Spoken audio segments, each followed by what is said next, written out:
گھوڑے دوڑتے ہیں اس کے اندر ایک بڑی کشش ہوتی ہے. پھر جو شخص فوجی ہو، خود جنگجو ہو، گھوڑوں کے ساتھ اس کا ایک تعلق ہو، وہ تو اور ان کو دیکھ کے خوش ہوتا ہے.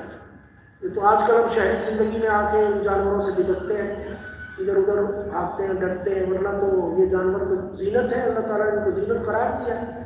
دیہاتی زندگی میں اب بھی ان کا انسانوں کے ساتھ بڑا تعلق ہوتا ہے اور انسان ان سے ڈرنے کے بجائے ان کے بڑے قریب ہوتے ہیں. تو حضرت سلیمان علیہ السلام تو کمانڈر تھے، وہ اپنے ان دستوں کو دیکھ کے اور ان کی دوڑ کو دیکھتے رہے یہاں تک کہ وہ ان کی نظروں سے بالکل اوجھل ہو گئے. اتنی دیر میں یہ ہوا کہ ان کی عبادت کا کوئی وقت ہوگا، کوئی عبادت کا وہ وقت نکل گیا.